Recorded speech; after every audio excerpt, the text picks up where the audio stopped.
Oimore nyikwa Ramogi kamana inyo kumketi Ramogi TV kanya sayo yien wachako dogo kendo sani chenro maro Oimore mong'isi weche mosebedo ka timore pacho ka anto nyinga Trevor Ombija jandingo panga jonyakach dendo no bija taya nyakwar guok kocha pesa magi weche manyien mawango.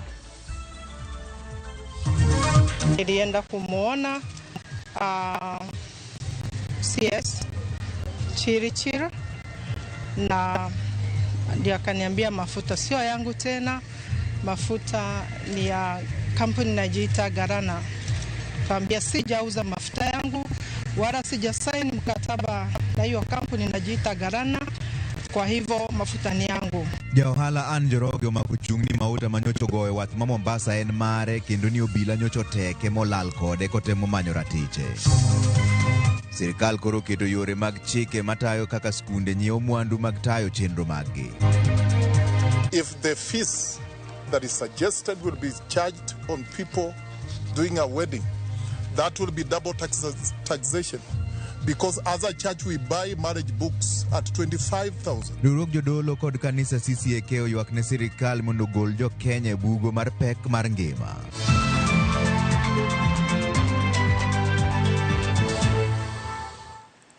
Erukamano kumketi Ramogi TV kaendi pudon gilo jaloko marwa Belinda Adhiambo nyarge makala wachak weche manyien ni Anjoroge ma en miyo mayangore ni nyocho lal bang' golo duonde oko ni sirikal temo gwenye chenro mar kelo mauta e pacho ka kowuok e pinje maoko. Kawuono koro nowuok oko kendo chopo e doho.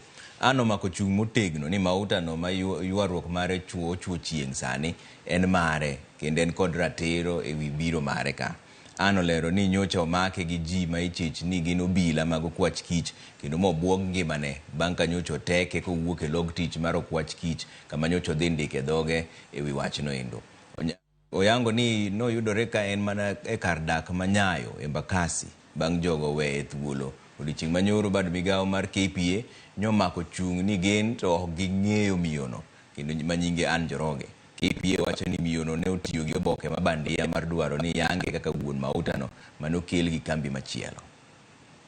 Juma chiel bang' miyono manyinge Anjoroge lal bang' chopo en owuon e log tich mar okwach kich gikone onyiedhore oko kendo chopo e doma Mombasa. An omako chung' motegno ni en owuon mauta lita 49,000 mane ogo e pacho ka kod lita 44,000 manchaneri kochwal e piny Uganda, piny Sudan ma milambo to kachiel kod piny DRC Congo. An wacho ni ne onyiewo mauta kendo chwalo e pacho ka kane orito oboke mar sirikal. Kaprai kwa IPRA na after that ililipwa kama kawaida kama sheria, na nimekuwa nikisubiri kila wakati kupewa import permit ambayo sikuwa ninajua inahitajika. Kaluwore kod deko mar barua mar sirikal ne ochune mondo mi ochope apis mar jatend migawo ma ochung'ne teko e Thurka Davis Chirchir kod dwaro resruok ni mar meli manoting'o mauta ne rik chiegni gowe e Thurka. Safar mar dhi romo kod Chirchir nolokore ni ataro. Ndio akaniambia mafuta sio yangu tena, mafuta ni ya kampuni inajiita Garana. Kaambia sijauza mafuta yangu wala sijasaini mkataba na hiyo kampuni inajiita Garana, kwa hivyo mafuta ni yangu.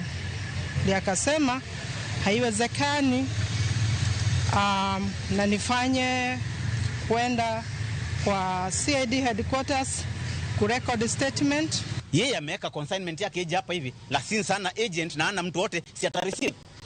Hakuna ukora wote, ana kuwapa nje huru kwa sababu hawana chochote, hakuna makosa alifanya. Olero ni ne ochope log tich mar kwachishi mar dende koge e mauta no manego dhoth Mombasa. Makmana ne oteke gi ji moko ma oyango ni gina pisas mag kwach kich. Niliambiwa twende ofisi nyingine tuandikishe statement nyingine, lakini kushuka chini nilipata si ofisi.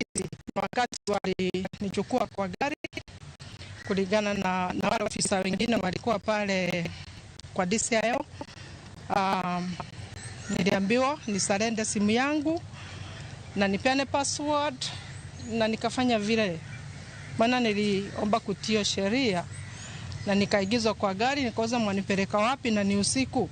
An bende lero ni ne ochako bedo kod luoro e lwet jogo mane ondhiye bang' ka nofwenyo ne giwuok kode lep log tich no mar kwach kich kendo ne ok ong'eyo kuma ne gidhiye kode. So tulianza kutoka kwenye mlango ya CID headquarters na nikaona tumeelekea njia ya kwenda Kiambu. So nienda nikiwauliza bona mwanipeleka wapi jamani? Kabia usijali, hakuna shida. Kabia nahisi shida. Wakati tulienda kwa muda ndio nikaomba za kuambia tafadhali msiniue. Mimi ni mama, niko na watoto wananihitaji, niko na familia inanihitaji, naomba msimwage damu yangu. An lero ni ne otwe wang'e mondo mi kik ne one kuma ne itere to kata yango jogo mane riko make. Nikamwambia nahisi kuna jambo linatendeka kutendeka. Hapo ndio gari liligeuka na gari nyingine likaja kubwa, sijui nani walikuwa ndani, manake giza ilikuwa nyingi. Wakateremsha kioo na wakaniambia sasa tunakuchukua mahali, ni lazima ufuate sheria. Nilikuwa nimejifunga hii mtandao, wakaniambia sasa tunakufunga macho. Bende olero ni ne gichopo kode kamoro mane ipenjie mondo mi oyier e kind golo maling'ling to kata tho. Nikaambiwa na takikana niseme ukweli na nisidanganye, manake nikidanganya hiyo ndio itakuwa mwisho wangu kuishi. Ndalangwen abitaz moko no fuongruok bang' nyise ni oboke mage ne kod mibadhi kendo ne ging'e kode gi wach moramora.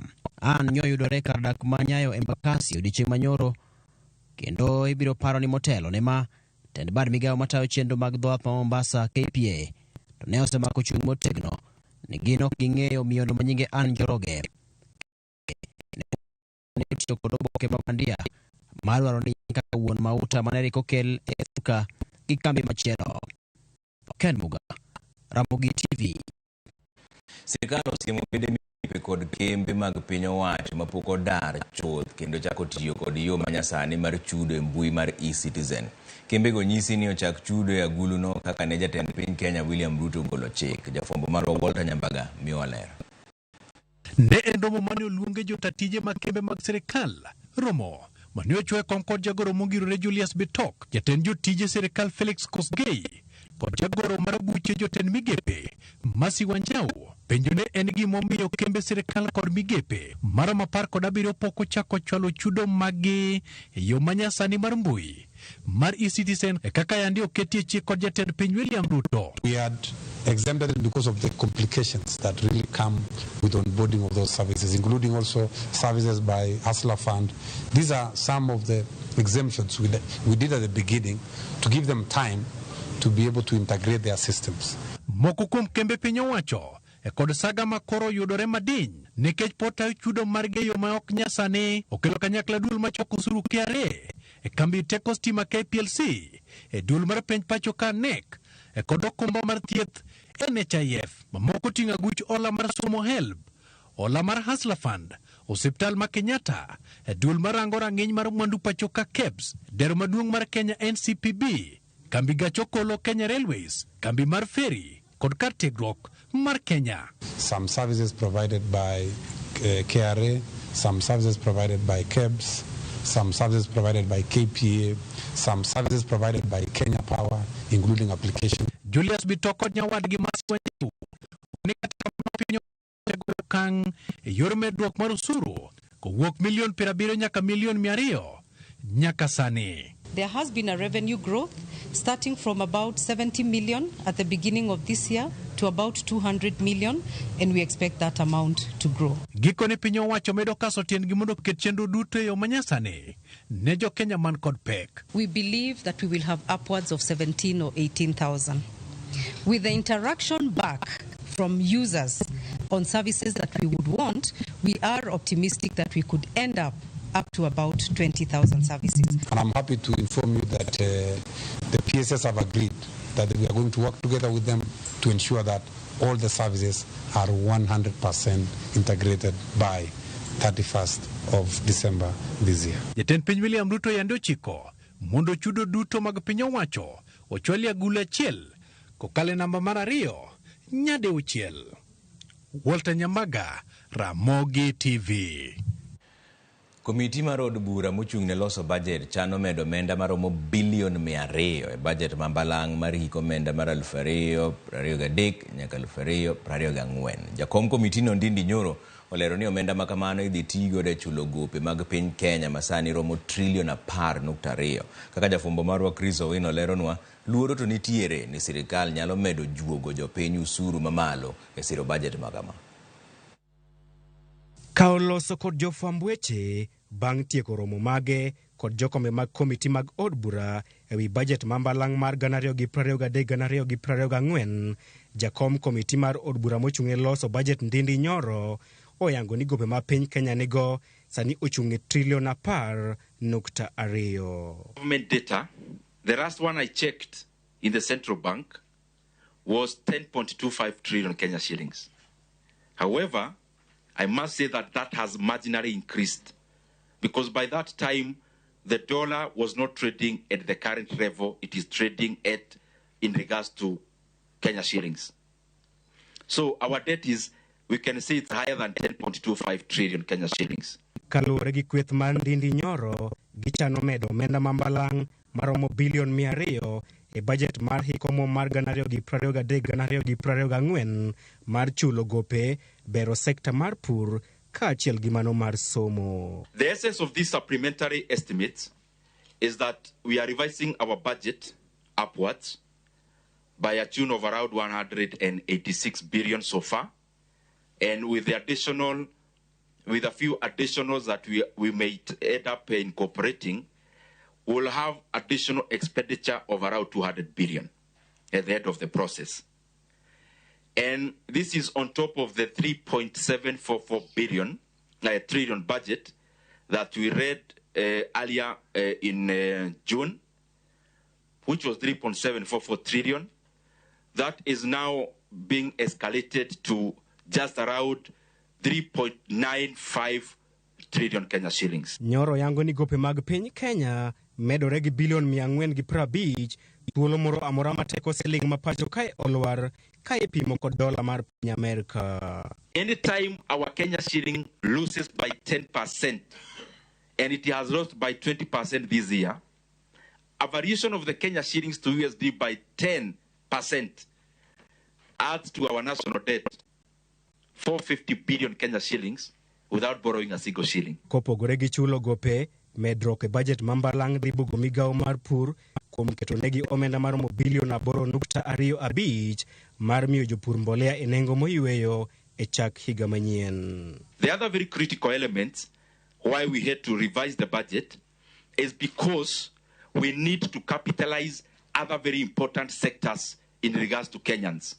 One, we are adding 8.25 billion Kenya shillings into fertilizer subsidy.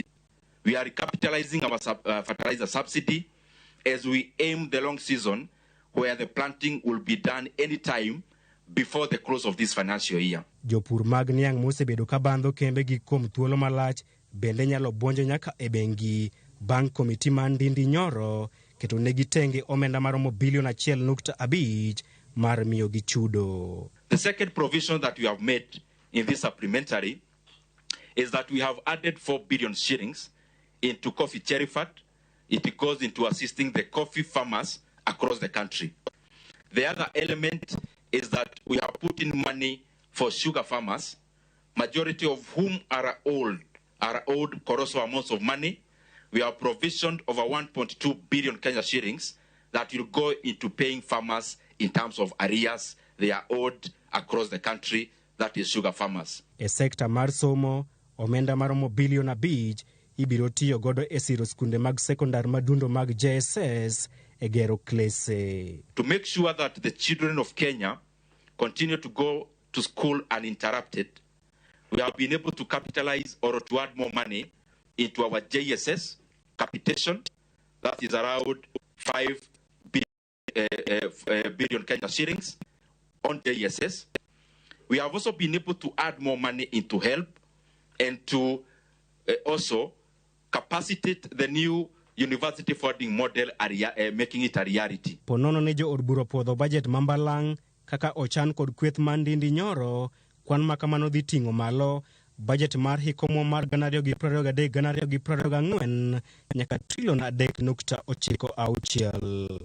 Pod ok oyangore ni piny owacho dhi golo omenda makamano kanye. Gino makelo luoro ni sirikal nyalo dhi nyime kod juogo jopiny osuru mamalo e siro bajet no. Chris Owino, Ramogi TV, Nairobi. Piny owacho golo oboke mabiro keto chike ewi chenro mag ng'iewo mwandu kod gik somo mitiyo godo e skunde mag primary, secondary kod kuonde tiegruok mag piny owacho. Giwacho ni chenrono biro kelo ler ewi kaka itiyo gi omenda e skunde ma pacho ka. To kata kamano, riwruoge mag jopuonj to kwedo okang' ma kamano ka giwacho ni ne ok okaw pachgi ewi chenrono kendo kata omenda ma ichiwo e skunde ok oromo tayo chenro ma kamago. Lydia Okeyo nigi ler mar wachni. En oboke maor ne jotend skunde primar, skunde sekondar kod kuonde tiegruok ma Thurka, oboke manyiso lai manyien mar ng'iewo gigo mitiyo godo e skunde ma pacho ka. Oboke no nyiso ni orak mag ng'iewo gik mitiyo godo e skunde ma pacho ka nyaka go sei gi jalony weche ng'iewo kata license procurement officer ka chenro mag ng'iewo bende owinjo taa gi jolony weche ng'iewo mopuodhi. Bende onyiso ni skunde go owinjo bed gi komiti ma puodho rak mag ng'iewo go, ka jokanyo mag komiti no owinjo bed gi jolony weche mag ng'iewo kendo nyaka gibed gi oboke manyiso ni opuodh gi piny owacho. Oboke no dwaro mondo jopuonj madongo mag mbui to chenro kaka no ne piny owacho yudo ler ewi kaka omenda tiyo e skunde go. Jagoro mar Nat Bade ma Kisumu David Obwon onyiero okang' ma kamano kowacho ni piny owacho ne ok onywando pach jokanye sekta mar somo komedo ni thoth skunde ma pacho ka onge gi teko sitima kod tudruok mar mbui ma oboke no dwaro ni tagodo chenro no. Whatever stakeholders involvement of team unions, Nat, Kupet and any other, be also be involved in putting their input mondo gino succeed. Much of this work, bono ni ibro team internet. Are our schools connected to the internet? Do they have accessibility? These are issues. Masamane director Pokogol Circular, no negotiating to the ministry concerned. Want to address some of the missing gaps. Obwon wacho ni omenda michiwo e skunde kod kuonde tiegruok gi sechegi okoromo loso komiti mar jolony weche ng'iewo ka koro odwaro mondo mi piny owacho med kwan omenda mitere skunde e kaw okang' ma kamano. To ka dipo sirikal dwaro mondo circular be implemented, then let them streamline the way magero pesa ne sikunde, and they also increase the capitations to our schools so that these procurement committees can be put in place. Otherwise, one union is just ambitious, it's a PR, this is a public relations circular. Oyuago nok mar jopuonj kowacho ni oboke no medo tich ne jopuonj madongo mathoth gi bende ithoro nywandi e chenro mag puonjo, komedo ni jopuonj madongo go onge kod lony e konyo tawo chenro mag ng'iewo makamago. The kind of work one kaini budu wan jopuonj koro teacher ko puonjo. Some of who will be teaching their subjects. So it means therefore that these schools must also be well staffed so that teachers be removed from the timetable and to be doing this kind of work. They must also think alongside additional of staff, retraining and retooling of teachers so that they understand the nitty-gritties beyond the procurement act. E kinde ma skunde yuago nok mar omenda micholo negi, riwruoge jopuonj chich ni ma chalo chenro ma piny owacho dwaro duoko godo piny kwan mar omenda michiwo ne skunde kod kuonde tiegruok ma pacho ka. Lydia Okeyo, Ramogi TV, Nairobi. Kwa mbele ni riwruok mar jodolo mag kanisa CCAK koro okwedo sirikal kaluwore kod chal matek mar ngima kaachiel kod usuru mamalo ma pacho kaendi. Riwruogno noyango ni ok gimor kod medruok e omenda ma ichulo e tije mag sirikal chwalo ne oganda. Jakom mar CCAK Bishop Hudson Deda ne oyango ni medruok e omenda ma ichulo e barua manyiso ni ng'ato osedonje keny biro jiwo timbe mag anjawo e kind rowere. If the fees that is suggested will be charged on people doing a wedding, that will be double taxation, because as a church we buy marriage books at 25,000 from the government so that we can register marriages. And so charging the same people again, the much that was proposed, it is double taxation. And two, it will discourage the young people from getting married in a godly way. And therefore, at the end, then probably that can only encourage LGBTQ and prostitution and other things, which we don't want to see in this nation. Nyathi manyako ma jahigni 9 yudo thieth e hospital ma Oimore referral bang' yangore ni nobambe gi jago moro mochwoye kod gima bith e kar dak ma Shauri Yako e kaunti ma Oimore. Nyakono ma ja grade mar 4 oyudo hinyruok marach ma jagono weye godo bang' kane ochwo wang'e kod bunde kod gima bith. Yangore ni jagono ne orumo kode gi nyathino kane ochomo dhi dage. No yuaye nyaka e puodho kendo timone anjao makamano. Achijno ne oringo molal. Yes, we have a 9-year-old girl who was brought in with assault. She was traumatized. The orbital bone has a small rupture. Actually, it's ruptured. And then she was stabbed in the eye. Like the cornea is affected. The left cornea is affected. We have like 2 slits of some knife, and then on the upper part of the right eye, that is the orbital region, it has some very deep cuts. After arresting the bleeders, we took her to the eye theater where we have the ophthalmologist. So the bleeders have been arrested. The state of the girl is a bit stable, though before she was taken to theater, the oxygen saturation was at 82. So we had to support her with oxygen.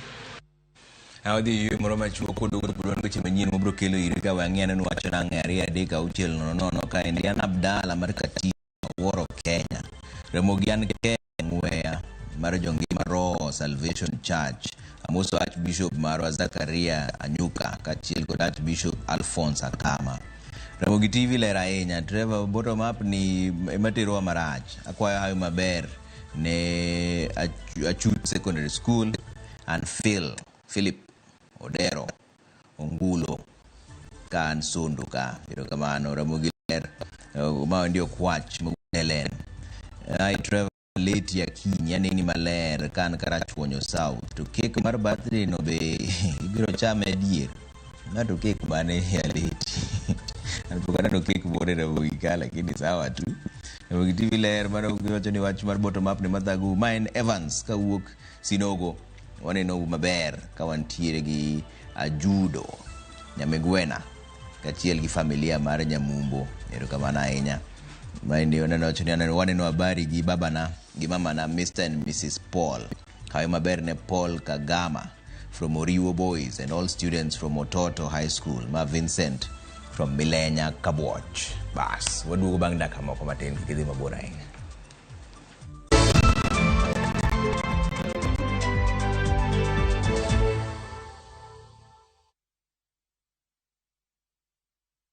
You stay soft, Adric concentrate. 1. It is 4 times more concentrated. 2. It is packed with 4 times more fragrance. 3. 1 bottle gives you 40 washes. You stay soft, Adric concentrate. Also available in convenient sachets.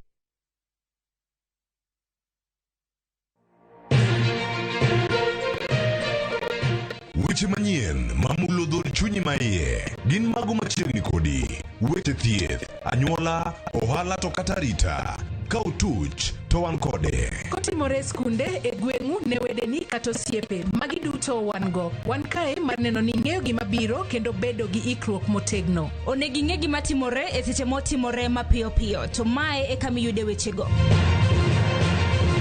Nikech Kenya en marwa waduto to Ramogi TV en odwa. To kendo wantie iye kanyakla achiel kaka onagi. Ma en rupiny kod mbaka oromo. E Ramogi TV. Sud machiegni mondo wago mbaka.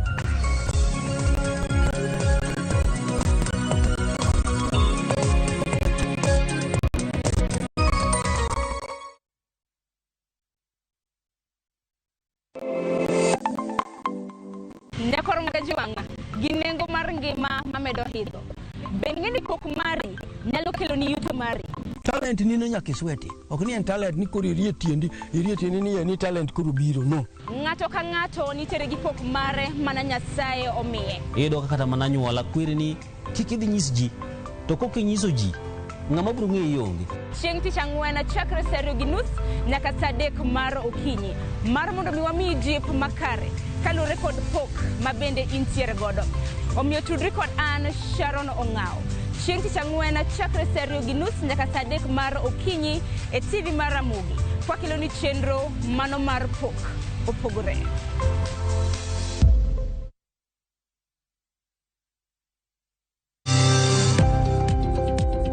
Ohala gi mwandu wakelo ni jolony e weche ohala. It is important mondo wan kaka joluo wabed gi dongruok. Wafwenyo ni adiera matut mag timo ohala. Tijni kidwa time en mana mashin mar luoko to gi kuminya yude pi.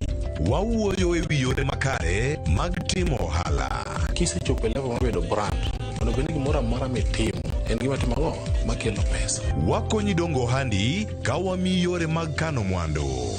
Investment group kawache mana gi nyinge no en choko pesa kasto ikete kamoro kasto golo nyinge. Mabiro konyi e kinde mabiro. Omiyo wakwayo ni ji duto ket pesa gi e savings mondo wapuonji kaka gibiro tiyo godo. Riwri kodwa chieng' tich ang'wen saa 1:45 otieno mana e Ramogi TV.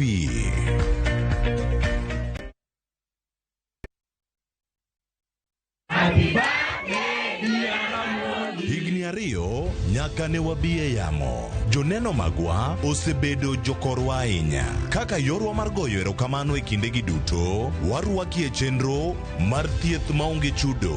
Free Medical Camp. Tarik 1 dwe mar 12 e kar thieth ma Sena Level 4 e Chula Mfangano, Homa Bay County. Wan gi lakteche kod jolony thieth ma biro pimo kendo thiedho tuoche ma opogore ka ochakore saa 1 okinyi. Nikech pile wawacho ni ngima en mwandu. Warwako uduto.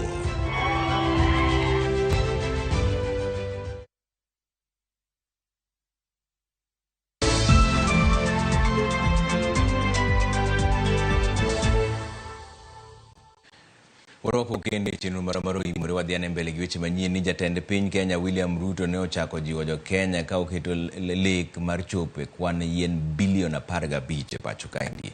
Odiochieng' manyoro chenro mar pidho yien ne geto pidho yiende maromo milion 100. Penjo maduong' en niya, to bende kwan mane igeto yudi ne nochopi kosoyo. Cleopas Oluoch nigi lerni. Jo Kenya ne wuok oko mar pidho yien e odiochieng' manyoyangi kaka mano mar yueyo. Jotelo kod jopiny ne ochopo e bunge kod kuonde motuo ka gimuomo koyo mang'ich mane okwako gwenge mathoth. Jatend migawo mar alwora Soipan Tuya lero ni lek mane gintiere godo dhi chopo kare. Mano bang' jo Kenya ndikore e mbui mar Jazamiti. Soipan Tuya bende kokalo e mbui mare mar X kata Twitter ne okawo thuolo mar goyo ne jo Kenya erokamano kuom pidho yiende kendo jiwo oganda mondo opidh yiende mohewo milion 500 kapok ochopo Christmas. Gwenge mopogore opogore ne opidho yiende maromo kamae. Kaunti ma Migori ne opidho yiende maromo 1,108, ka kaunti ma Siaya ne opidho yiende maromo 91,216, ka kaunti ma Kisumu nyaka sani yangore ne opidho yiende maromo 103. Pith mag yiende bende ne otimore counties ma Kaluo, kama oting'o kaunti ma Siaya kod mano ma Homa Bay. Kaunti ma Mombasa ne okodong' chien, ne gipidho yiende maromo 100,000, to e kaunti ma Narok, komishona e kaunti ma Narok bende ne opuoyo jodak, jotelo kaachiel koda ka jolimbe mane opidho yiende makoro romo 148,914 e bungu ma Mau. Jatend migawo mar pith Njeru bende ne otelo e nyasi yien e kaunti ma Kiambu, kama bende ne opidh yien e nyasino maromo 11,000. Kata odoko ni kwani nyalo nenore ni piny, geno pod nitiere mar dhi nyime pidho yiende kapok ochopo nyasi mar sikuku dwe manyien. Cleopas Oluoch, Ramogi TV, Nairobi. Piny owacho kokalo kuom duol mochung' ne ji manigi ng'ol dhi nyime kod gero kuonde somo mag jogo manigi ng'ol. Sikund primary ma Migori piny owacho gero kar somo mag jopuonjre manigi ng'ol, chenro mokawo omenda maromo siling milion 3. Report no kuom duol man National Council for People with Disability yango ni kuom maloyo oganda milion 1.7 pacho kae ma odak kod ng'ol mana tamalo 39 kende emosudo thuolo mar somo e skundego mag primar machiwo thuolo ne jopuonjego ma odak kod ng'ol kaachiel kod mago monge kod ng'ol ka bende mana tamalo 9 kende mar jogo modak kod ng'ol emosudo thuolo e somo e skundegi mag sekondar. Report ma ogorruogno mar Zizi Africa e higa mar 2012 bende yango ni kuom jopuonjre duto madhi e kuonde tiegruok mag courses go mag lwedo kata TVET e piny Kenya mangima mana tamala 4 kende ema odak kod ng'ol. E okang' mar chiwo thuolo ne jogo modak kod ng'ol mondo som, piny owacho ka okalo kuom duolno mar National Council for People with Disability dhi nyime kod gero kuondego mag somo e skunde mopogore opogore e piny Kenya. Fund construction of physical facilities where they need classrooms, we give them classroom. If they need a dormitory, we give them a dormitory. If they need a physiotherapy. And we are very happy that there is a workshop that has been constructed here, and we will continue also to supplement this so that those who cannot go directly into the TVETs or through the VTECs that we support as a county can also find a place like the one that has been constructed here. Sikul primar mar Migori en achiel kuom skundego ma bende koro osegere klese 2 ma idhi tigo e chulo somo ne jogo modak kod ng'ol to ahinya mago iko mantie kod ng'ol mar wich. Koro manyiso ni chakre kawuono wayawo skul osebedo registered Migori Primary ka miluongo ni Migori Special School for the Intellectually Disabled. Tiende ni en udhi deal gi nyithindo manege opungufu ng'ol mar pungufu mar akili mar obongo. Koro ne parents duto kumoro amora ma untie within Migori County warwako ka school dhi bedo boarding machiegni. We came to Migori because we have funded the construction and furnishing of this classroom and workshop block. 2 classrooms and 1 workshop at a cost of 3 million. Julio Jamateko duol man National Council for People with Disability mani ochope ya wayanga klesegi ne owacho ni kata bed ni giketo kuondego mag somo ne jogo modak kod ng'ol. Gombo margi en ni jogo modak kod ng'ol osome skul achiel kod jogo eko moko dak kod ng'ol. If we can't provide facilities, the children with disability are completely helpless and they belong to us. They depend on us to provide. To provide facilities, they obviously will come out. That means inclusiveness, because we are very committed to ensuring that we facilitate where we can in a small way possible. Yuako sebed ka igolo jogo modak kod ng'ol okoseyudo thuolo mar somo nikech nok mag skunde mag jogo eko ma odak kod ng'ol e pacho kae. George Juma, Ramogi TV, Migori. Ka piny mangima hingo odiochieng' jiwo lwenj kedo gi tuo mar sukari. Jogo manigi tuo mar sukari e kaunti ma Homa Bay to dwani mondo migawo mar thieth e kaunti no keto kenge makare manyalo miyo giyudo yedhe mag kedo gi tuono to gi thieth bende. Jotuo mag sukari wacho ni gisebedo ka gitiyo gi omenda mathoth e kinde ma gimanyo ute thieth mani kod yedhe mag sukari. Migawo mar MSF ojiwo sirkand kaunti ma Homa Bay mondo ne ni kwan ute thieth ma thiedho sukari omedi e kaunti no.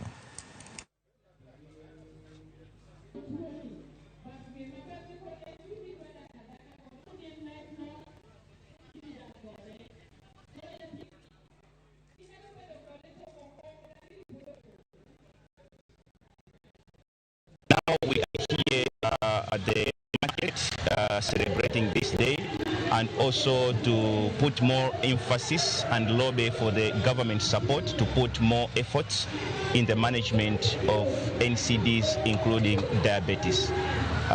Diabetes is not only a healthcare challenge, but is also a social challenge.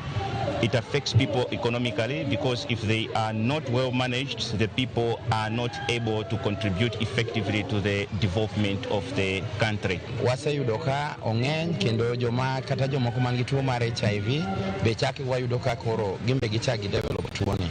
Omiyo wayudo ni entiere kendo sani ne osechiw gimiluongo ni CHP kit mane wayo nyamrerwa kendo sani gipime kor gweng' kendo gibiro timo gimiluongo ni referral. Samoro wanyalo muonyo yath wan kod kech dala kucho chonde ma imunyo yath iwinjo ka samoro idenyo to yudo samoro chiemo gi bedo matek. Koro ma ko mondo ka sirikal nyalo konyowae masinde moko mag pimo sukari gi kinyalo kelwa gweng' machiegni Nyamrerwa wadhir gi machiegni. Kuno yudo ka ne sukacha ne 21 gi sama wuoyeni osedok chien kaluwore gi yedhe masebedo katiyo ga mondo yath okinyi godhiambo maonge thagruok moro amora. Nyikwa Ramogi chenro mar ng'e gwengewa kawuono walemo gweng' ma Obunga e kaunti ma Kisumu. Bende ng'e kaka nying mar Obunga no nochakore? Jafwambo marwa Millicent Adhiambo Miller. Nyakwa Ramogi Juang machiegni kendo e chenro ni mar ng'e gwengewa. Kalapapla mar ng'e gwenge kaunti ma Homa Bay e gweng' oduogo kodwa e kaunti ma Kisumu kendo piyo kodwa e gweng' ma iluongo ni Obunga. Obunga en achiel kuom kuonde dak ma yuto ji ni piny ma yudore kaunti namba 42. To bende isepenjori gimomiyo inyalo chak kar dagni ni Obunga machiegni. Mana kaka pile Nyakwa Ramogi wawinja nena ni jogweng' to pachgi salo nade e wi chakruok mar nying mar kar dagni ma iluongo ni Obunga. Ne nitie dhako moro. Dhako no ne mer kabisa. To ne en chi ng'ato ka. To chi ng'atno ema nodak kode. Koro dhako no iluongo ni Obunga. Kaka wang'iyo maber ni sama dala nitie kamoro, dala iluonga gi nying dhako. Kacha Obunga, kacha Ndele, kacha Ng'ane. Koro dhako no ema niluongo godo nyinge ka. Omiyo nochak kano Obunga nikech dhako no. 1901 kane igero reru kae ema ne reru ni obire gi ji. Emomiyo wan gi gimiluongo no luo reru. Koro luo reru ni kane ji obiro, kane ji biro gi ka, to reru no gike port. Koro ka reru no gike port ma Kisumo, koro ji nobiro ka to chako sumo dak. Kane ji ochako sumo dak ka, ne wan gi kanyakwar miluongo ni Nyakwar. So Nyakwar ni nowuok Alego Kogelo. Koro ywaruok nobet nikech koro jo Alego nobiro ka to gi jo Manyala ema ne jo Kanyakwar oduoko jo ji koni. So nying ni nobiro ka bang' joko sedaro gi koni ema ne joko chako gi ni jo Obunga ok ne ging'ere, koro gichalo settlers. Kaka nochakre nitie mama mane iluongo ni Obunga, but ng'eyo noa piny mane seche moko iwacho ne en nyaloka to waonge adiera nikech wayudo ka nying no nitie. Bang' winjo paro mopogore opogore kowuok kuom jodak otenore kod nying mar nonro mar kar dak ma Obunga, adier ni kanye? Nying mar Obunga to nobiro koluwo aora mar Obunga nikech yiende moko nuti kanyo. Koro wan kane wapenjo wuonewa to giwachonwa ni Obunga no, aora no nitie yiende mane otiye emomiyo ne oluonga ni Obunga. Koro weche to osebedo mang'eny, jomoko wacho ni ne dhano, jomoko wacho, lakini kipenjo gin gi proof mano to ginya proof. Koro miyo wan kama nitie sani ni ji nobiro ka koluwo jo people manodak ka. Koro ji ne a kuonde mopogore opogore to gibiro ka. Koro ji manobiro kago ema oseloso population makoro ni ka sani. Koro ne gineno ni onge tiende loso nying moro nikech aora no ni kanyo to giyudo ni luonge ni Obunga. Koro mae momiyo ne gichako gweng' ni Obunga. To kar dagni ma Obunga humbe landore kod tim kata wach mane? One economic activity mwang'ere go ka en mbuta. Iwinjoga ni ya Obunga idu mbuta. Another thing, okawa ni wan jogi ka ji mere. So mano bende economic activity mane timre kae mong'ere.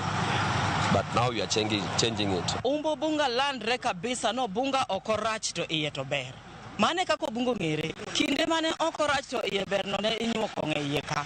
Omiyo kata ka nyithindo matindo marom ngima kaka noneno polis, to ne giringo ginyiso mama ni mama, okorach. Matinde ni polise ni ok obiro, okorach, mondo mama giri owuoge e ot, mondo wuog oko mondo polise odonje e iye. Umbo Obunga kaka en landre ni en kama oting'o jonjore gi jokuo mang'eny. To en ni koro mano ero ne timore e diere machien kar ka chan. Sani en to tinde Obunga o reform. Obunga humbe landre ni Obunga okorach to iye to ber. Manyiso ni inyalo nene ochalo kama en okol ber ahinya to kidonjo e udigo inyalo yudo ka gidak mana ka jumili. Koro wawinja nena ni dongruok mage ma Obunga osenyuolo.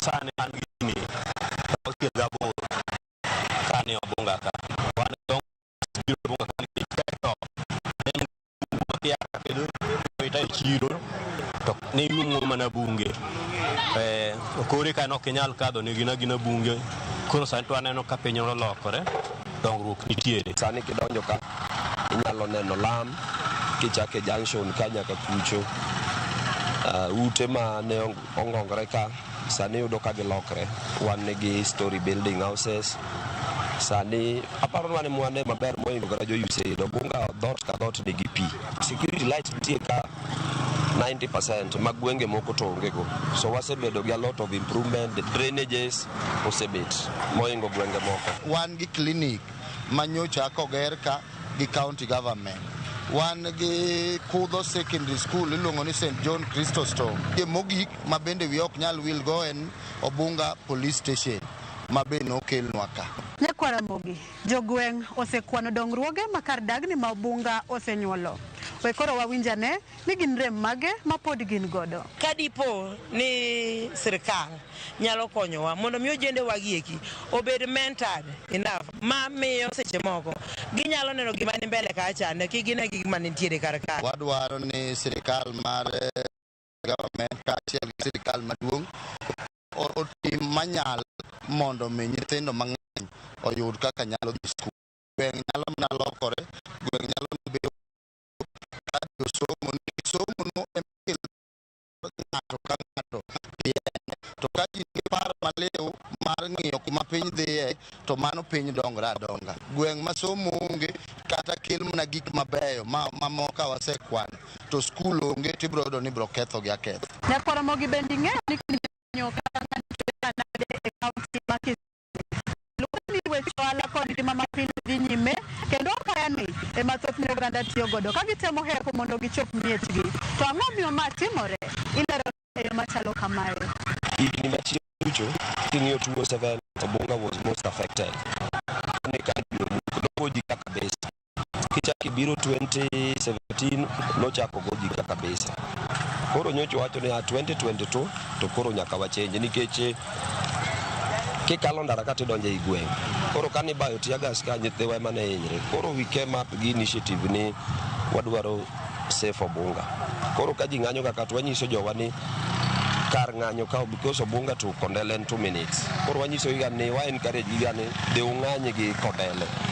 Kila at least duogi donj kuma very peaceful ka kae minyalo yude aidha tumari. Obunga nigi historia machon ne ka polis obiro mako mama ma jakong'o to polis ne nang'a mimako machwade ma go and polise manotiyo ka higa ma 70 nyaka 90 ka pod gi ngima ginyalo wacho.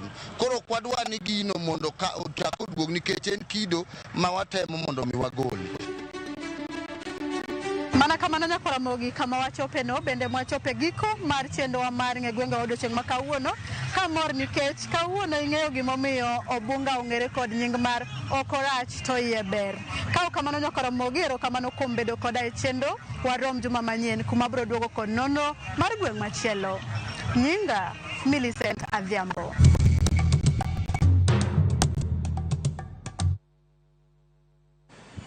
Ng'e gimomiyo iluonge no Obunga. Nitiere wach moro ma onego keliri ka nikech koko donjo iro kae ni jatend migawo mar arita Kithure Kindiki owito oko oboke manyocha migawo mare ochapo mar yango lokruok moko e nengo oboke ma jopiny tiyo godo kowuok kuom sirikal.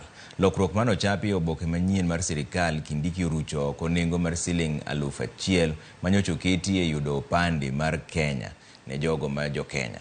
Opande koro idhi kaw nono maonge chudo. Ng'amo opande mare olal biro chulo siling 1,000 mondo mi oyud opande manyien ma ok siling 2,000 kaka nyocha olande juma mokalo. Oboke mar nyuol kata birth certificate ibiro yudi e nengo mar siling 200 mana kaka mano mar yango tho ma bende ne siling 200. Oboke mag wuoth mong'ere kaka passport bende olandi nengo magi. Passport mani kod oboke 66 dhi bedo siling 12,500. Passport mar oboke 50 ibiro kaw gi siling 9,500. Ka wilo passport molal dhi bedo siling 20,000.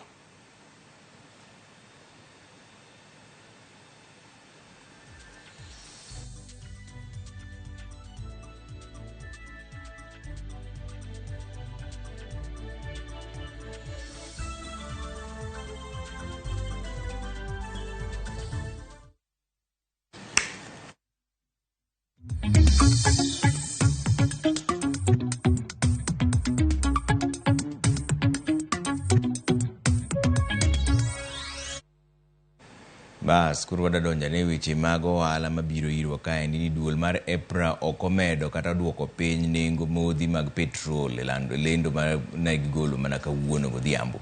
EPRA oyango ni e kaunti ma Nairobi petrol idhi usi e nengo mar siling 217 gotonglo 36 kuom lita ka lita. Nengo mar diesel kod mauta mar taya bende oyudo fuongruok mar siling 2. Diesel koro iuse nengo mar siling 203 gi otonglo 47 ka mauta taya e siling 203 gi otonglo 6 kuom lita ka lita. EPRA wacho ni sirikal okawo okang' mar siro jopiny kuom dwe achiel kaka yor duoko piny pek mar ngima.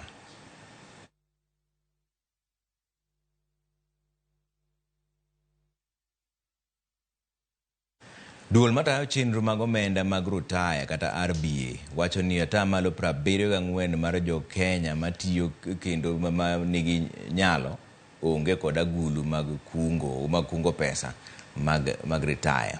Jata tije mag RBA Peter Masharia wacho ni mana kwan manok mar jotije ma ondiki e Kenya ka ema ni kod agulu mag kungo pesa ma ibiro konyogi e kinde retire. Noloso Kisumo kama ne gichake chenro mar jiwo jopiny mondo mak motegno chenro mag kungo ngima mabiro nyime kaendi. Owacho ni duol no keto chenro mag neno ni kembe matayo kungo bende otimo tijgi e yo makare maonge mibadhi mora mora. Currently, the people who are saving for retirement are barely 26% of the labor force, and therefore 74% of our people who are able and who are working are currently not saving for retirement, which means in the latter years this may spell doom to us if we do not encourage our people to join this arrangement. But more importantly also to say that we are also in this space to offer the assurance that even those pension funds that I've talked about, the 1,076 pension schemes, that we as a regulator are offering space of hygiene to ensure that there is comfort, there is no misappropriation, that the scheme operates within the provisions of the law, and more importantly, that the members' funds are invested with a view of optimizing their returns.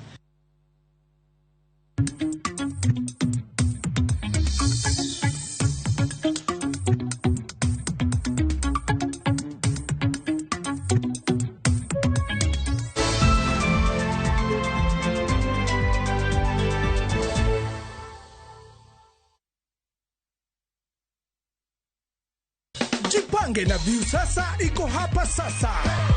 Jishindie maelfu ya pesa kila siku kwa kutazama content kupitia View sasa kwa shilingi 50 pekee. Kuna mshindi wa shilingi 1,100 kila siku, 1,500 kila wiki na mshindi wa grand prize ya shilingi milioni 3 cash money. Kushiriki, piga *487*3#. Chagua Jipange na View sasa. Kisha chagua video package, ujipatie point na uongeze uwezekano wako wa kushinda mamilioni. Hakuna kudownload au kusubscribe. Unaenda tu nywe. Jipange ushinde mamilioni na View sasa. Mamilioni.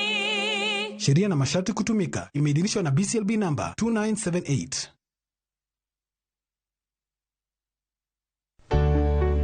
Pur mar maua, pidho jamni, magite gin yore mag pur. Be inyagori kod kute e puodho. Mchele nigi value addition. E pur gi ohala, walimo jopur ma opogore opogore. Challenges ng'eny e pur generally. E gima jopur iluongo ne janego. Ka wafwenyo ni yore makare mag pur kendo waduoko penjo mora mora. Pogruok mane malich kata maduong' kind dhiang' mar ring'o gi dhiang' mar chak. Motenore kod weche mag pur kod japur. Kwaseketo manyien to sama wapitho cha be nyaka wapith gi diek. Wan nyaka gi kanuna. Manya tika mongo. Riwri kod alori nyaka black e chenro mar pur gi ohala. Tich adek ka tich adek, saa 1:45 otieno.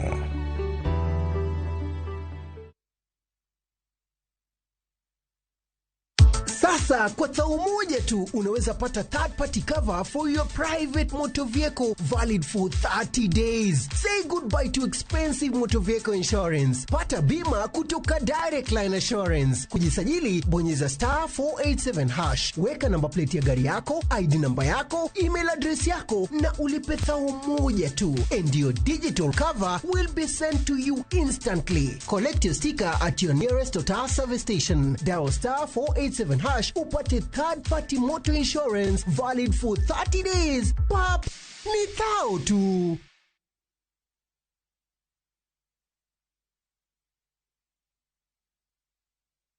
Next on Shamba la Wanyama. This is the key to your salvation. You cannot sell holy water and say that you care. This thing of one woman was brought by Mzungu. If you want to run this, you wait till I'm dead. When kisirani tupu. Why get married if you cheat? It's true, sir. You're both my sons and I love you equally. Huyu ni mtumishi wa Mungu. That I have a problem. Shamba la Wanyama. New episodes available every Saturday, only on View Sasa.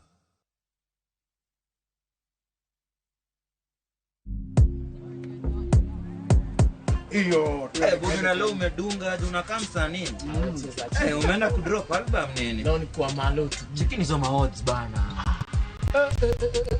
Buda. Unachezaje hapa? Buda na hiyo dia katikati sinkeka kichwa itajipa. Buda nakwambia WhatsApp hapa ni bidii yako Buda. Wangu mtamu. Sawa. Pata odds moto. 100% welcome bonus. Start za game, markets kibao. Na kama beti naungua, una cash out kabla ichomeke. Wekelea na shabiki.com. Shabiki na give. Ruka juu, nimeweka kichwa tu na kugoja magizani kabet kaka Ivana.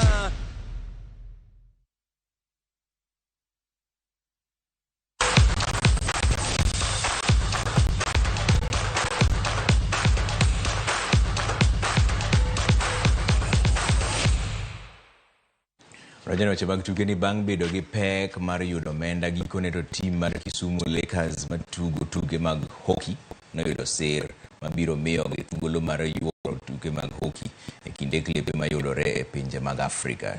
Team no mawuok e kaunti ma Kisumu ne onge gi geno mar yuoro e tuke go, kata kamano koro ginyalo buonjo bang yudo sir mar omenda maromo siling milion 2.2 kowuok e kombe mar Rento Africa no kambi no.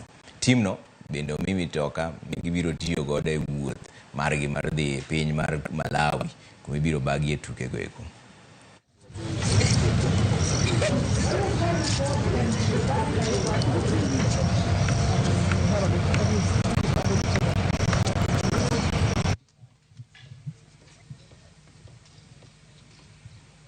Anya wacho ni timbe kaka koro Malawi this is the second time mawadhi e piem mar ACCC nok ne gibiro last time ACC manokalo no koro ngeni for kaka one players waikre wangeni team mora mobiro wakao kaka final any team warumo godo watugo kaka finals. Team wa oyudo sponsorship mar milion 2.2 to koro nyalo miyo wa jinyo kabisa nikech koro wan gi nyalo madhi Malawi mayot kendo wadhi tugo gi chunya chiel mawaduogo kombe.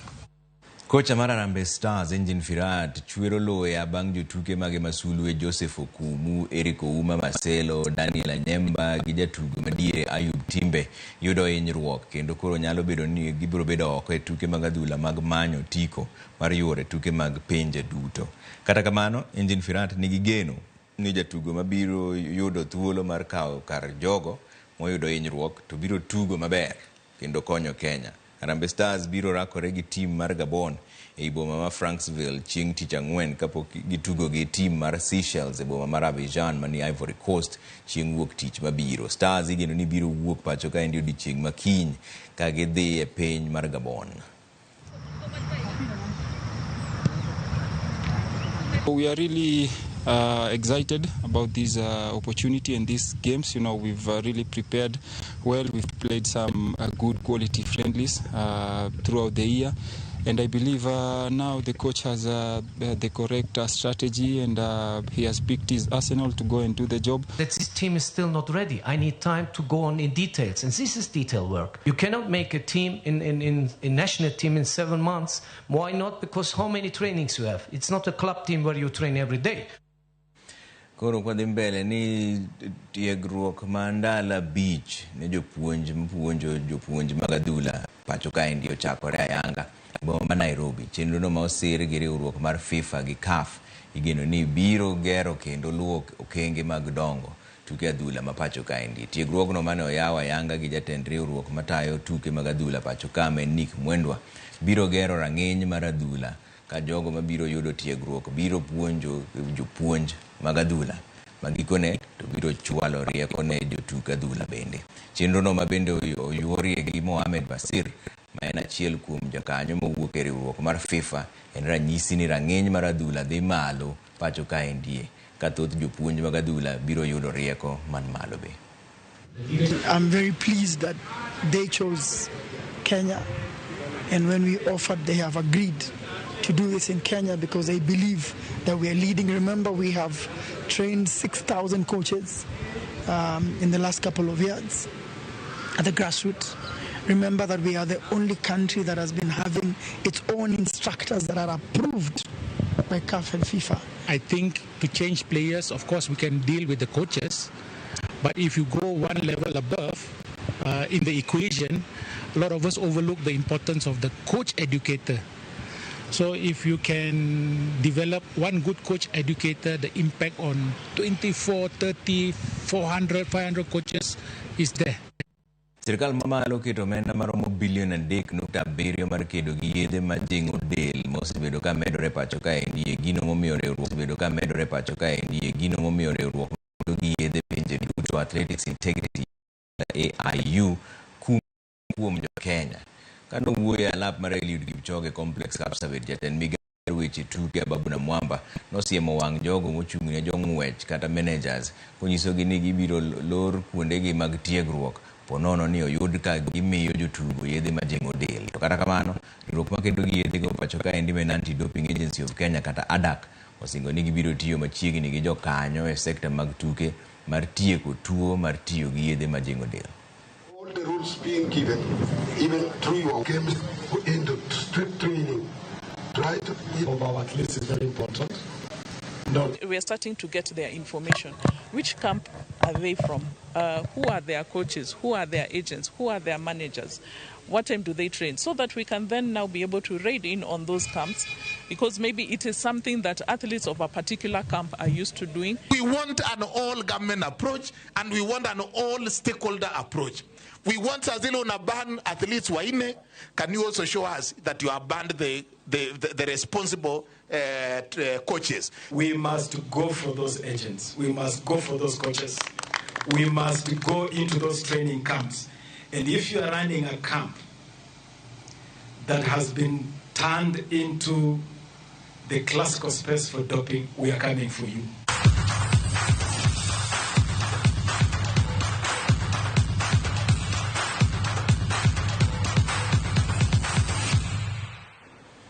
Bas mane ukamolore chenro moro mar Oimore taneno kuoro ote wang'iene kanyalo riyo moko piyo maendi Hilary Odhiambo kaya Koguma akwayo jopiny mondo dembre wadhi mbele gi chumi higni 4 tin.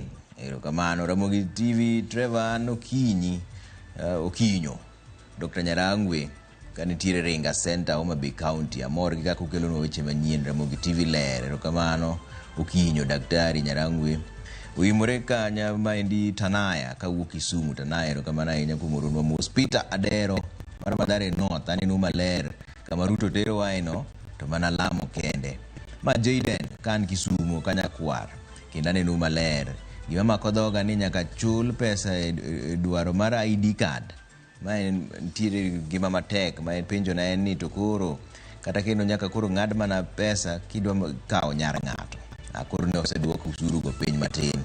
Jaden bedo gi kibaji kidwa kawo nyar ng'ato to dhi adhiya gi confidence. Okamano mane kamwalore chenro maroni hayo maber odhi ne nyaminwa Josephine Auma kod St. Paul's Siriwo Secondary School ma lady jajapuonj kani awasi Ostino Chieng kawuok Bondo wachona ni numa ler kan kod jaoda Janet Adhiambo main Roni kawuok e gwenge ma Kowili Ramogi choponwa makare mosna Abura erokamano ahinya waseyudo kanyo Eric Odemo kaya chunge Kanyamkago wacho ni Trevor wan ka godhiambo wawuoro kaka jogo mayo mamano mautane erokamano ahinya kumorote mane kamwalore chenro marwa Belinda Adhiambo mane jaloko marwa nyarge makala anto nyinga Trevor Ombija jandingo panga jonyakach dendo Ombija taya nyakwar guok kocha pesa wanere kinjo kama unindo maber